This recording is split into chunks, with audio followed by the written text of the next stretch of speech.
remember, Carolyn, originally about, you know, what you did as a year group, was there anything you got up to, etc. It was all, no, we were all pretty good.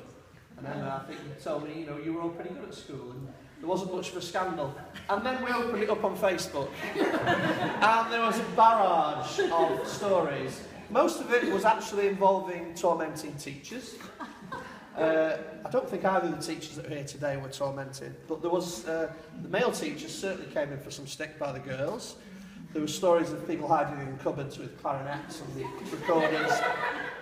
There was talk of kick meat stickers on people's backs. It's like something out of Grange Hill, this. There was even a story about washing up liquid in the fountain in Kew Gardens in Bury Town Centre on several occasions, which apparently was attributed to somebody from the girls' school. I don't know any more about it than that, I'm afraid. One of the main things that you all got up to as girls was wearing your skirts too short. I believe that there was complaints from local residents, pensioners, who actually complained to the school that girls' skirts were too short. I have a feeling that one or two teachers went around with a ruler, perhaps, and measured skirts. Yeah. You couldn't walk up to church. There we go. So that's right, rolling down. All this came out on Facebook. It was great the other night when I read all these comments. There was also rumours of detentions and other punishments for staring out of the window at the boys who finished earlier on a Friday and a Wednesday as they walked past Bridge Road. So the girls were not without their faults and their naughtiness at school. I'll move on to the boys' school. I only really need to say 4 words to define our year group. The first one is remote. The second one is controlled.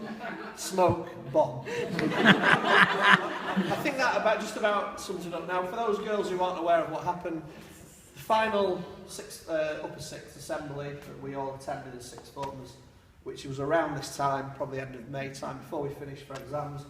It's tradition in the boys' school that there is some form of harmless prank. So whether that be a flasher on Bridge Road coming down the stairs, or a dog being let loose into the assembly, or a blow-up doll being put on the roof with a picture of the headmaster on the front. They're one or two of the ones that happened in the past. What happened in our year was, now this was before there was global terrorism like we've got it now, so the word bomb wasn't seen as such a harsh word as it perhaps is today.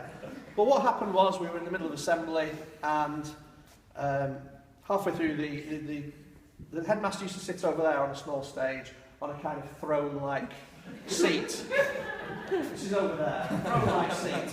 And as he sat down at the end of this, having told us all that we were all brilliant human beings, that we would all go on to fantastic careers, hopefully through university and etc., etc.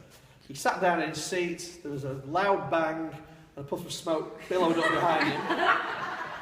The whole room went silent, apart from one or two first years who began coughing quite badly on the front row. There was then a red-faced headmaster who didn't move. I don't think he moved. I think he stood where he was. Everybody else was ushered out of the hall except the upper sixth, who were asked to sit about here, I think it was. I seem to remember us being in this corner, where we were all kept behind for about an hour and asked to remove everything from our pockets, including cigarettes, which we were told, cigarettes, there would be an amnesty, you're not supposed to have cigarettes on you, but this is more serious. So if you've got cigarettes on you, we'll sort of take that for granted. However, they were all confiscated and probably smoked by the teachers. So we were kept behind, we were reprimanded, and there was a big investigation, and it made the national press. And what had happened was a remote-controlled smoke bomb had been placed under the headmaster's stage, been detonated on Bridge Road in a car driving past with a remote-controlled device. Now, for sixth formers, that was pretty advanced. And what particularly delighted me was watching the head of physics at the time, I think it was Mr. Brady, go and retrieve the sandwich box, the plastic sandwich box which this bomb was contained in, walk past us, picking out bits of wire and explosives, and grinning wildly with pride that 3 of his A-level physics people had managed to create a remote control device. Anyway, hilarity ensued. 3 boys were kind of brought to justice for it, and it made the national press. And I think our year will probably be defined by that. There's lots of other stories we could probably tell you. Seeing as though there's only 8 of us here. And I don't think any of us were particular troublemakers, but we'll not go into that. So anyway, that was just some stories from school. So I was going to go on and talk about things that happened in 1994. I haven't got any left. I have got one left. We're talking about people who were born in this year, Harry Styles and Tom Daley. One you failed to mention was Justin Bieber. Was born in 1994. And Amazon was launched in 1994. And if you're really interested, anyone like to guess what the average price for a litre of petrol was in 1994? 45p. 45p, well done, John. 45p. Okay, so that was all. That was going to go into the Channel Tunnel, the National Lottery. Oh, and the biggest selling toy. This is probably more on our level, lads. The biggest selling toy. There was 2 big selling toys in the year 1994. One was the Power Ranger doll, which I imagine John had. And one was the Sony PlayStation 1. Sony PlayStation 1 was launched in 1984. Anyway, enough of the reminiscing on... So what I need to do is I need to just thank a few people who haven't been thanked already, or thank them again because they deserve good thanks. First of all, thank you to the headmaster and the headmistress for opening up the schools, for allowing us to have a step back in time, have a look around, have a good nosy, maybe steal the odd artefact or 2. So thanks very much. Second thanks is to the catering staff who produced a great lunch for us. And there will be afternoon tea in the common... Is it in the common room? No, it's back in here, okay. We'll have afternoon tea after we've had tours of the school as well.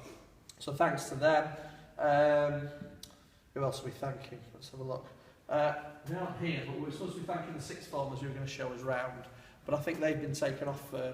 The boys on the LRC just so we can have a photo. Okay, right. So we're going to have a photo of us all, and then... So we'll thank the sixth formers now before they actually do what they're here to do. Finally, we've already thanked her, but I want to thank her again. Louise and Francine, who's not here, from the Development Office, who have put this all together.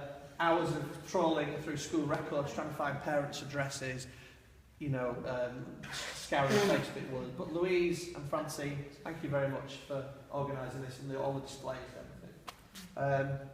I think that's it for the thanks. Just 1 or 2 other things. There are quite a few photos on the back there. Now, I've got quite a few photos that I've brought, but they're in albums. So if you went on the Russia trip, the infamous Russia trip, or if you were on the sixth form geography field trip, or if you were in any of the productions of Sound of Music, Yeoman the Guard, Ruddy Go, anything like that, there's albums of which Louise has got, which I'm sure you can have a look at. Just don't steal any of the photos. You can have reprints if you want to. Well, they're all quite embarrassing. The hairstyles are great. The costumes are great. Mine and Rob Wells sporting a couple of great beards in one of them, so that's worth seeing as well. And at this point, Louise asked if I would offer up the floor to anyone else who wants to say something. Apparently, last year it was met by just deadly silence. Nobody else wanted to say anything. But if anybody does want to say anything, I don't know whether Matt, Carolyn, or Emma do, but if anyone else wants to say anything... All my 94 facts have been used up. Yeah, all your 94 facts have been used up. So if anyone wants to come out and say anything, feel free.